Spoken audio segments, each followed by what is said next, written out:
Hello, everybody, and welcome to the Third Inning Podcast. We are on Season 2, Episode 7, my lucky number, and I think the most popular lucky number. And where did my notes go? I already lost some. Here they are. They were behind the computer. But we have quite a bit to talk about this week. Stuff actually happened this week. Is it good that it happened? Who knows? How I said that, we'll explain later. We had cancellations of games. We had trades. And all of that happened, but that is what our main subject is in the podcast. And obviously, in things, you don't talk about that first. I don't think I said that I'm Izzy Rain and I'm the host of this podcast. I usually say that every week, but I didn't, so I'm sorry. So we go through these random, this is an ASMR, random stats that I have. So we have the AL and NL, obviously. So this is who is leading in hits. I don't have last week's here, so I can't tell you what the difference is, or if it's still the same. So this is as of August 29th. So when we do these stats, they're usually as of the day before the podcast airs, and you can see when it airs by the description box. It says when the video was uploaded. That is the same day that I record, because podcast, for me, the short amount of time on the podcast that I do are not very long, so it's way easier to edit than an hour-long podcast like some people have. And obviously I don't do it visually. You can't see me. Maybe once I hit 500 subscribers, when I have my Patreon. I do have a Patreon, but I haven't uploaded it yet. I'm gonna do that once I hit 500. I could upload a visual podcast for y'all that if you're on Patreon, you get to see the video, but if you are just on YouTube, you just get the audio. So that I could do that. So if you guys would like that, tell me down below in the comments and subscribe. Get your friends to subscribe so I hit 500. But okay, so who is leading us in hits as of August 29th? So it could have changed in a day, you never know. But we did have a weird week. Some games didn't happen or were postponed, double headers, all that. So these stats could be a little weird, but we will start with the AL. Our number one guy with the most hits in the AL is David Fletcher. He has 45 hits and he plays for the Los Angeles Angels of Anaheim.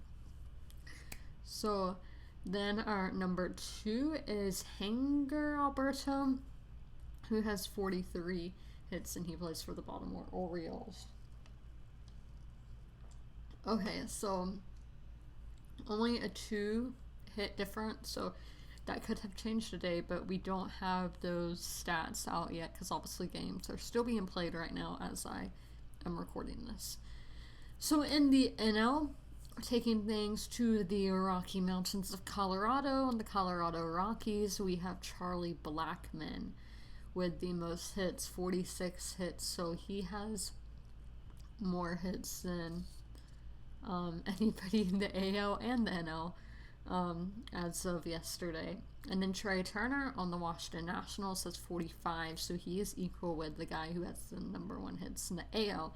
So it is pretty much even between the two leagues, but in the NL it seems that there are more hits than in the AL.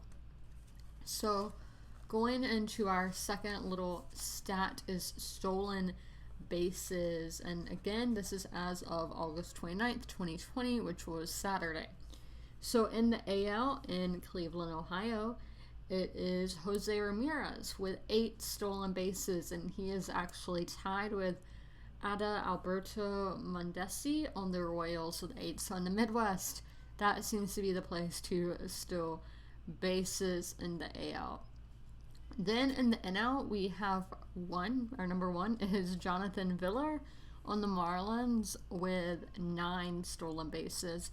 Then our second place spot is tied, like in the AL, with 8 stolen bases for Trevor Story on the Rockies and John Bertie on the Marlins, who also has 8.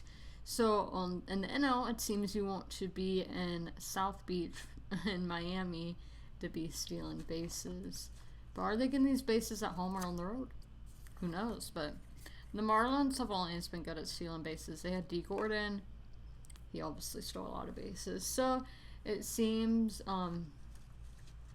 with this list we do with our strikeouts, again, as of August 29th, it's a lot of the same guys as last week. So number 1 in the AL is still the same as it's been like this whole time. The podcast has been going since the season started back, and that is Shane Bieber on the Cleveland Indians with 75 strikeouts. He is way ahead of anybody else.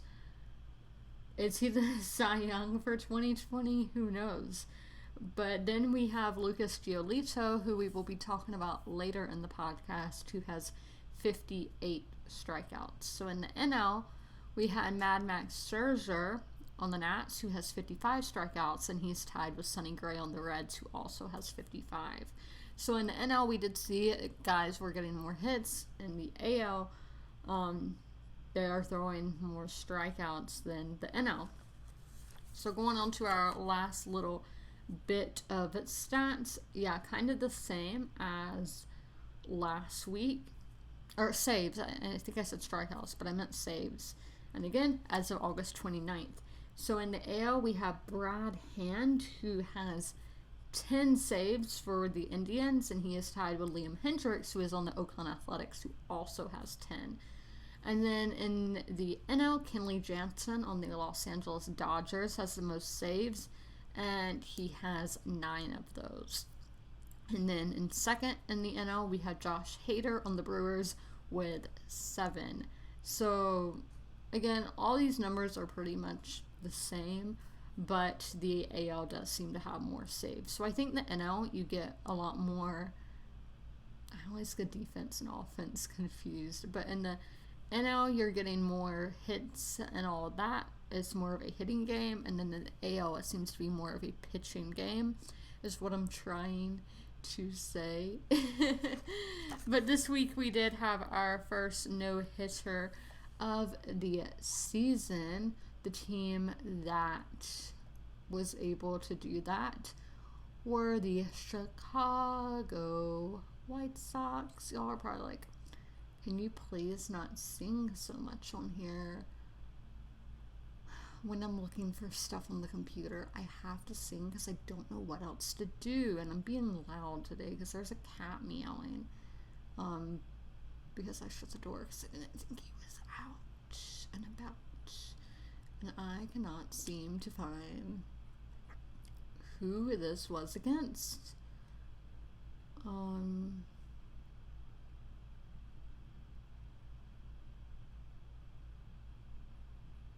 It's all early August. Oh my gosh. Okay, we're getting into it now. I'm getting close, guys. Don't worry. Don't worry about me, even though y'all probably weren't. Okay, I cannot find it on that one site, and I don't know why it wouldn't be on here. So we will just...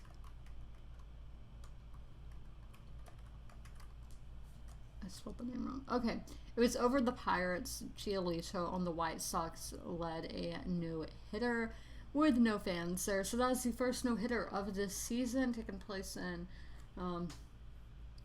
the Midwest again. So the White Sox are getting a lot of talked about a lot this season. They are becoming very popular. Are they a World Series contender? They could be. I don't know. I don't really keep up with the AL, as I've talked about before, and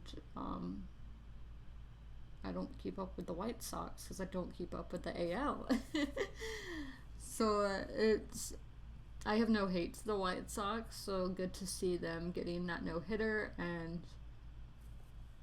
yeah, so this actually says on SB Nation that Lucas Giolito threw a no-hitter only 2 years after being the worst pitcher in baseball. So if that's true, good for him.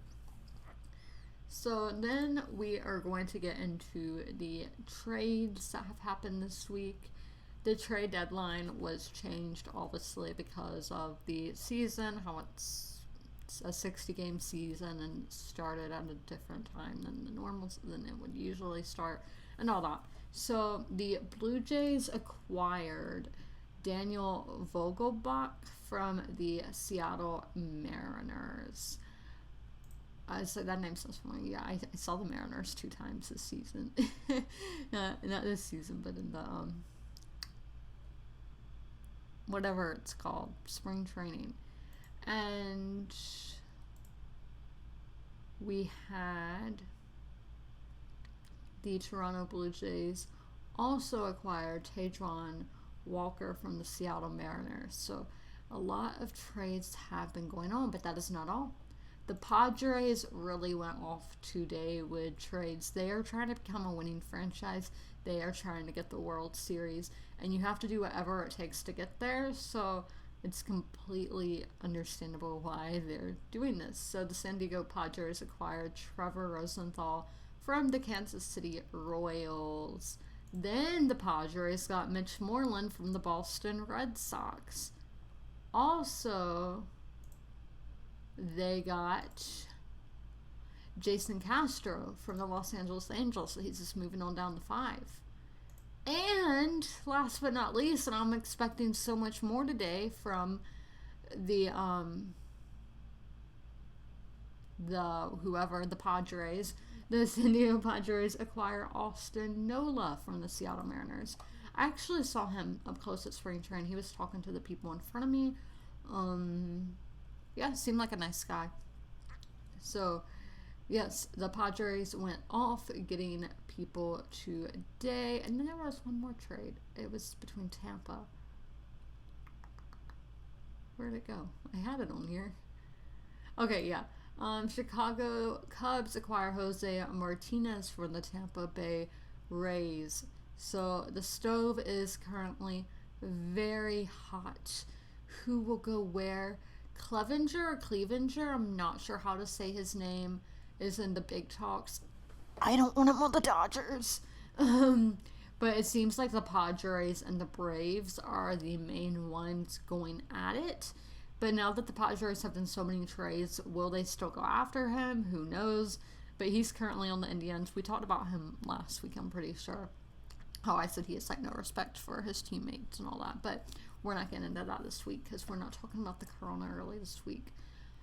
But we are going to talk about everything going on with the Black Lives Matter movement. I'm not going to go into what that is because y'all should know, and I'm not going to go into my thoughts because I have been all week, so y'all should know. But on here, I'm not going to go into that. So if y'all weren't familiar, a man, Jacob Blake, got shot 7 times in the back in Kenosha, Wisconsin, and got paralyzed. And he was shot by a police officer. So, obviously, the Brewers, the NBA was the first league. They were like, we're not going to play games as a peaceful protest, boycotting. And then, so that was the Bucks who were really talking about that first, because obviously Kenosha is in Wisconsin, Milwaukee is in Wisconsin. So that all the NBA stopped. They didn't play until they didn't come back until yesterday. So they didn't play games for several days, stopping those series there in the playoffs. And then the WNBA, soccer, and I think tennis all stopped stuff. So obviously baseball did as well. So the teams that boycotted, I said that weird, I know, were, where did it go? See, I just scroll and I shouldn't do that.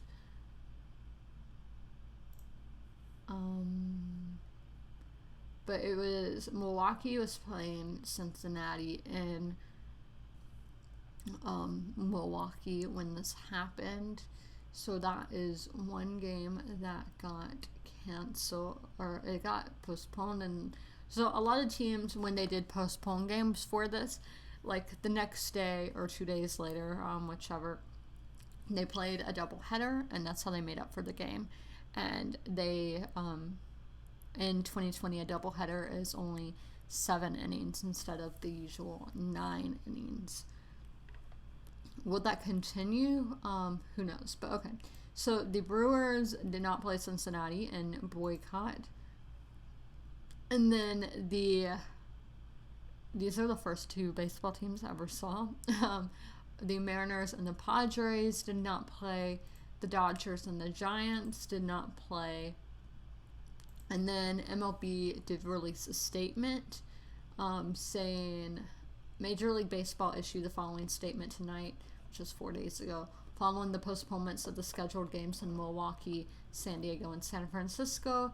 Given the pain in the communities of Wisconsin and beyond following the shooting of Jacob Blake, we respect the decision of a number of players not to play tonight. Major League Baseball remains united for change in our society, and we will be allies in the fight to end racism and injustice. So really good statement coming from MLB. It's good to see that they were supportive of the players doing this, and I think all the leagues have done a good job from what I've seen of putting out statements and just being the forefront of a movement. I haven't seen anything bad coming from any of these teams. So obviously some teams did not have games anyway that day, so the next day, like the Athletics and the Rangers did not play, the Phillies and the Nationals did not play either. And then the Astros, yeah, I said Astros. Okay, well, the Astros and Athletics don't play. And then the Mets and was it the Marlins had a thing where they all stood out on the field and all that, and had a Black Lives Matter shirt or jersey, I think it was a shirt, out laying out on the field. And I'm pretty sure that was on TV, but I can't be 100% because I was not watching. But that was our main subject this week. A lot of people were saying the season could get canceled and all that. I personally didn't think for baseball it was going to get canceled. I thought maybe the NBA and would cancel, and there were talks between the LA teams, the Clippers and the Lakers, of canceling the season, but now that's not happening because I feel like they have this platform and they should be using it. So then, changing gears here, talking about the playoffs and if the season continues, we do have the World Series coming up. So MLB has been talking for several weeks now of having bubbles for the playoffs and World Series. As I said, bubbles, not one bubble. So they have 4 cities that they could use. So for the AL and the playoffs would be using the Dodgers Stadium in Los Angeles, and then Petco Field in San Diego, the Padres home field. And then the NL would be playing in Texas at Globe Life Field, I think that's what Globe Life Field in Arlington, where the Texas Rangers play. And then in Houston, Minute Maid, which is where the Astros play, and then the World Series will be at the brand new Globe Life Field in Arlington, Texas, which is in the Dallas metro area. So that is the rumor. That is not confirmed, because last week they were saying the bubble was going to be both Chicago stadiums and Milwaukee. So it is constantly changing, but that has been one that has been talked about a lot this week. So could it be true? Who knows? Which cities, do you think those cities are a good fit for having the playoffs and having the World Series, or would you prefer it to be in a normal way and not in a bubble? Tell me down below in the comments. I want to hear y'all's thoughts. And as always, comment, rate, and subscribe, and ring that notification bell if you want to be one of the first to know when I upload my podcast every other Sunday. Our next episode will be on September the 6th. Don't listen to me. It'll be September the 13th. But yes, ring that notification bell so you will be one of the first to be here for the podcast. I hope you guys enjoyed this episode of the Third Inning Podcast. I'm your host, Izzy Grain, and I will see you on September 6th, 2020, probably in the 10 or 11 o'clock hour East Coast Standard Time. Bye, guys.